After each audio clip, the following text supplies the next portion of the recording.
Greetings and welcome to another excellent chess. Four, three, two, one. Greetings and welcome to another excellent chess game.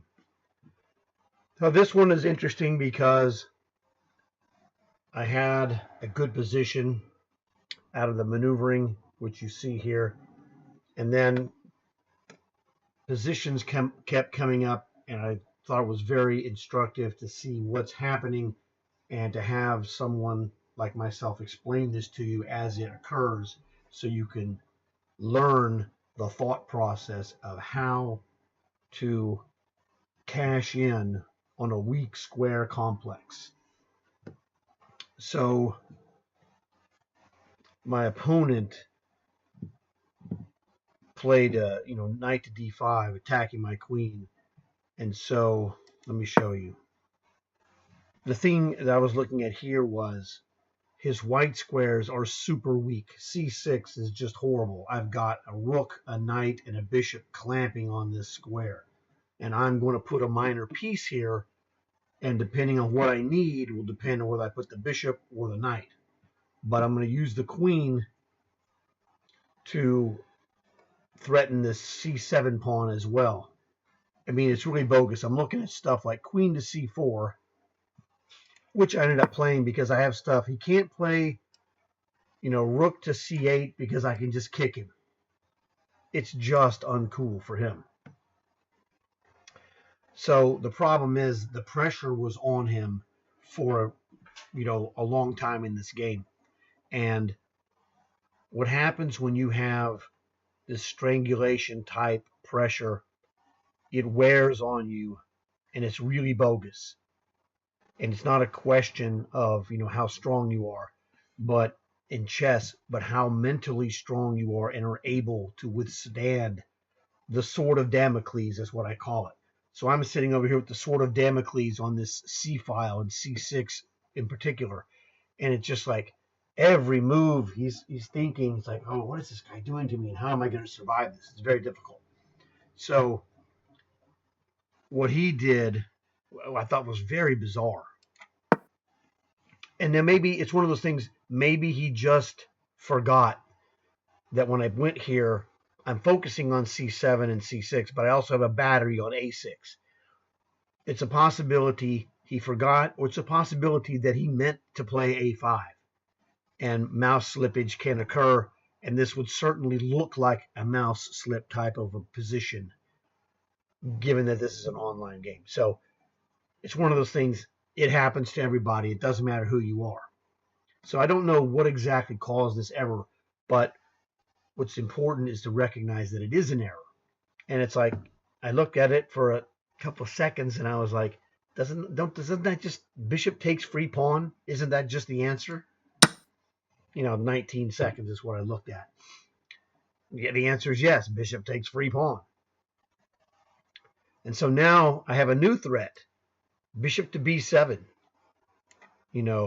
messing with his dudes. Not immediately, but, potentially. And I think that's why he went rook to b8. He thinks this is going to stop that, which it does. But I, have another idea that now that I've gotten a free pawn, I don't have to win the c7 pawn as badly, but I need to get rid of one of these knights. These knights are kicking butt on d5, potentially. They're thwarting my c7. So I want to play like knight forks. He takes it, queen would take, and I'm going to work my way over to messing with this dude on d5 with the bishop. But then I thought about it, and I was like, you know what? I better go and establish domination on c6 before I do this craziness. Don't get fancy and don't get stupid. Besides, if he ever decides to come back and skewer me with rook a8, if my bishop is undefended, he'll get this a2 pawn. So it's one of those things, it goes back and forth. All right, f6 is not that great of a move because what it does is it leaves a brand new weakness, and that brand new weakness is e6, conceptually. So if I play knight to c6, he could play knight takes knight, queen takes knight, and I'm on this guy. And I'm on these light squares like you would not believe. I mean, it's just nasty stuff. But this makes, since I have to move my knight because he's kicking it, knight c6, I'd already been planning to put a minor piece here. And well, it ain't rocket science. Move it or lose it is what my dad would say. Move it or lose it. So I moved it. I don't want to lose it.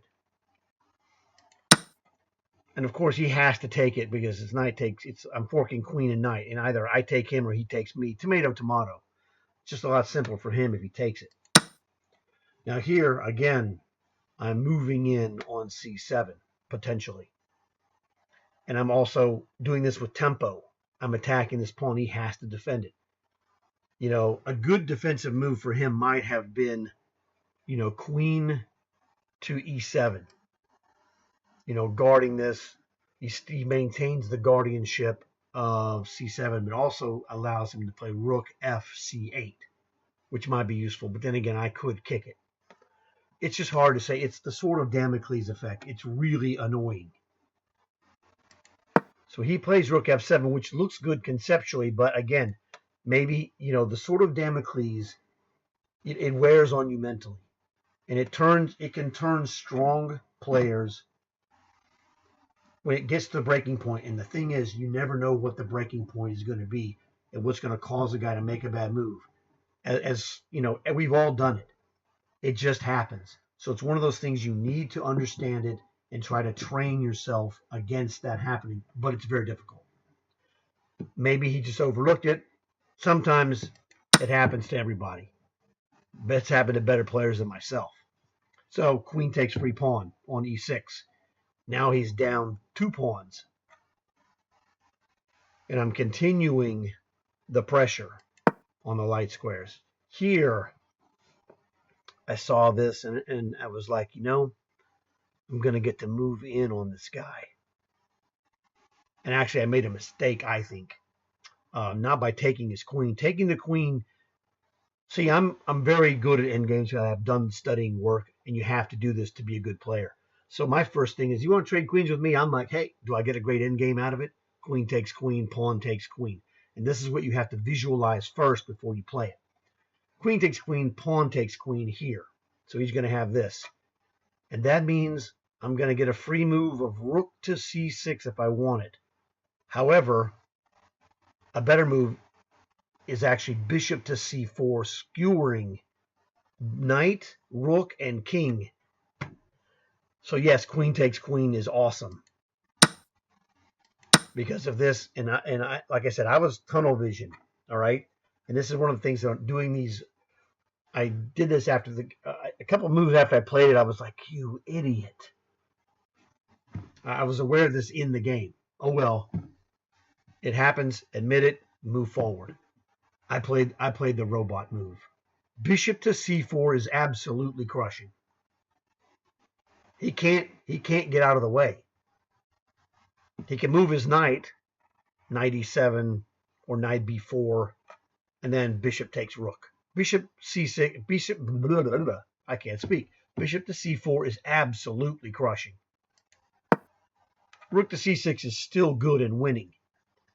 But bishop c4, it's you can resign summarily. But again, it is with tempo. I'm up 2 pawns, about to be a third pawn, because I believe it took him from 743. It took him a little bit of time. I think he saw it. He saw what was happening. So he spent 37 seconds. He got the heck out of dodge, counterattacked my rook to buy himself the time to get his rook off the line of his king. So knight to b4 I thought was a really good move for him. He's still losing, but it's active and it's making threats here on a2. Well, not exactly yet. I'm threatening to play a3 here. But, he can't take this because, again, bishop c4 once again puts it right on the line. So he gets out of dodge, which is smart. Now, I played a very good move. I thought about it and I was like, yeah, you can't take this pawn. My a pawn is defended by combination.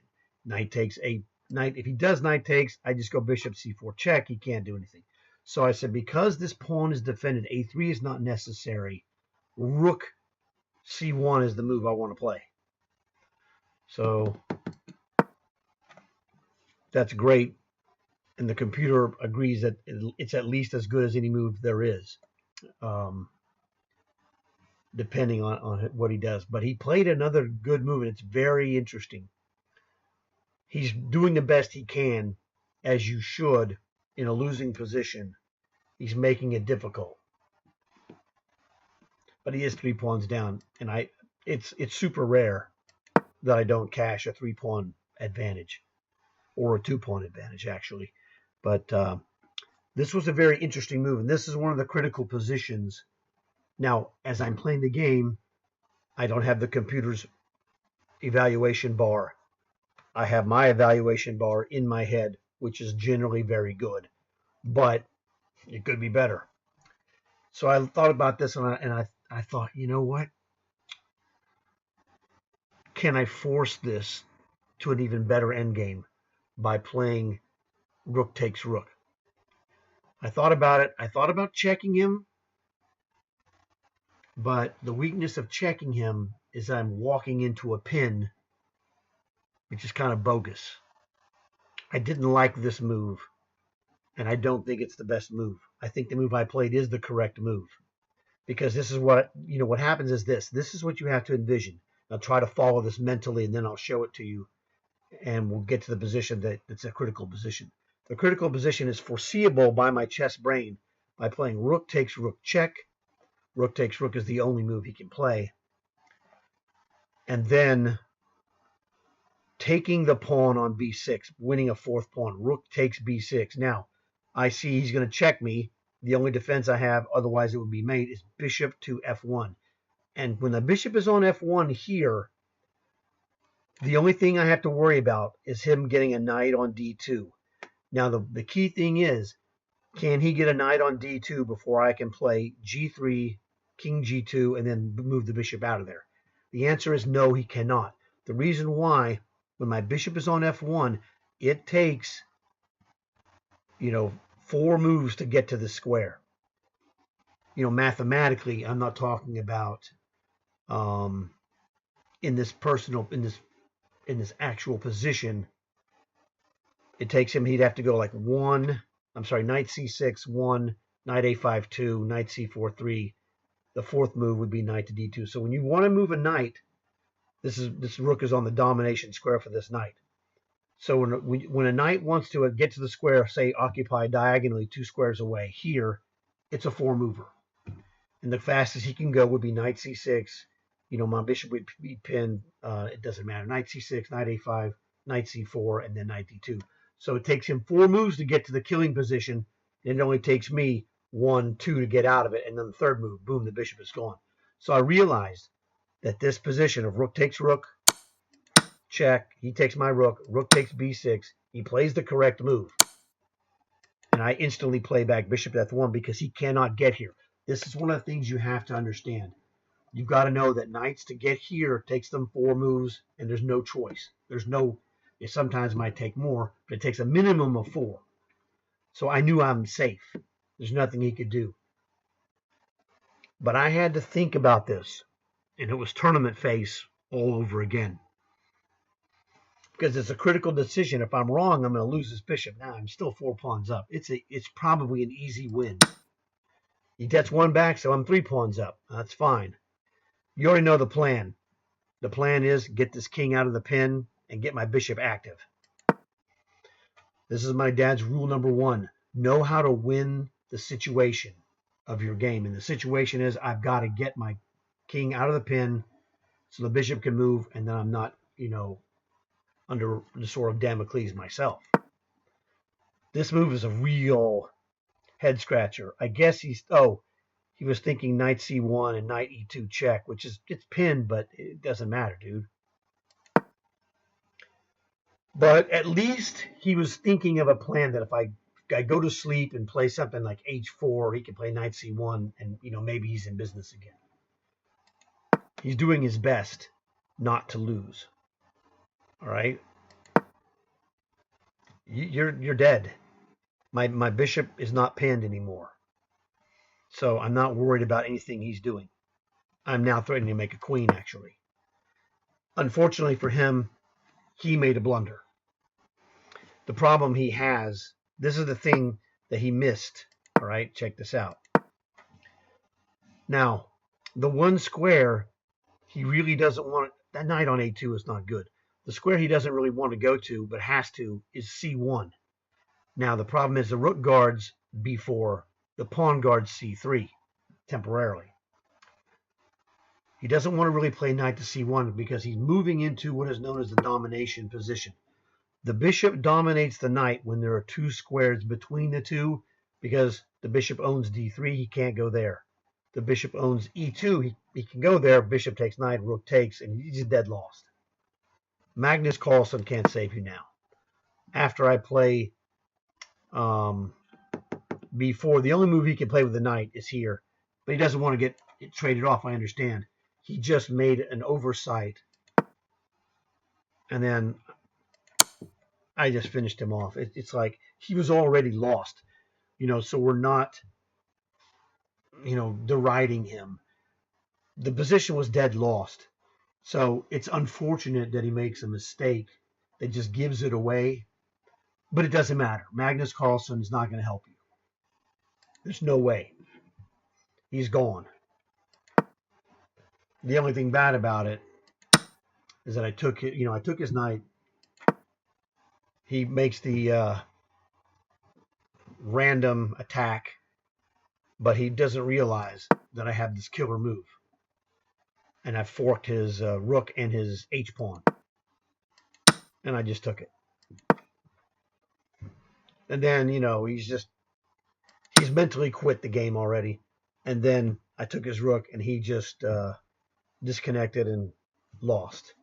So, that stuff happens.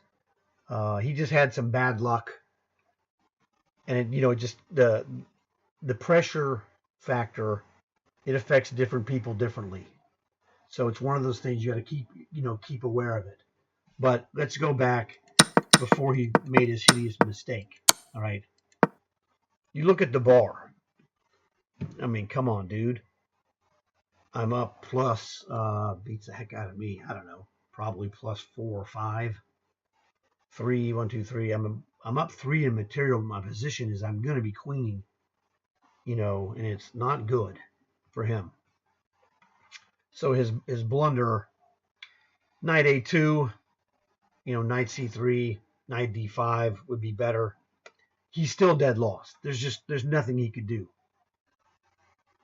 He can't even play knight a2 because I check him. He has to move his king is what he has to do. Then he can go knight b3 or knight a2. That's his mistake. He needs to play this move. And after this, he's alive. However, the problem is, if I so choose it, I can just go play the ultimate domination move here. Now the knight moves, I chop it. It doesn't matter. His position is just awful. I mean, it's nothing personal. This is the way you're supposed to play chess, objectively. And he's just getting annihilated. There's just no threats he can make on f2. He can't move his knight. He inadvertently made a mistake and went to a trapped square and didn't realize it. And that's, that happens. It's a 10-minute game. You'll get some, good results. You'll get some bad results. It happens. So it's no big deal. So the key thing was maximizing my pressure back here. Let's go back.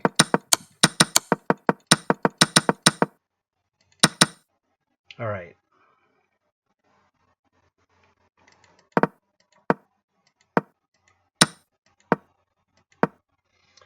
He attacked my queen. Queen c4 was fairly nasty. I'm threatening multiple different things depending on what happens. But I'm in the driver's seat, 4 or 5. It's like this is an even material position, but the position is clearly in White's favor. As you can see, it's probably like 1.5 or 1.25. But it's ugly. This is one of those things, the slightest slip and you're gone. he made a slip, and that made it horrible. Took it. And now, like I said, I'm working on the white squares here, primarily b5, c6, and d7. Be slow, be steady, be constant. Recognize the situation. I'm going to need to fork this guy. He makes another weakness, so I fork him, and I get in. Unfortunately for him, when I take with the queen, and you know this is a good move because the evaluation bar stays essentially just about the same. He's just getting annihilated. Queen e7, I think, is the best move. But he's still losing. And that's just not going away. And that is the key.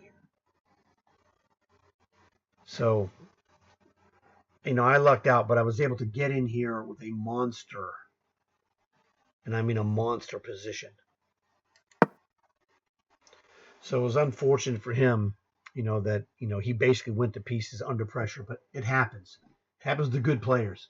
So hopefully you enjoyed this, learned a lot from it because it's quite instructive.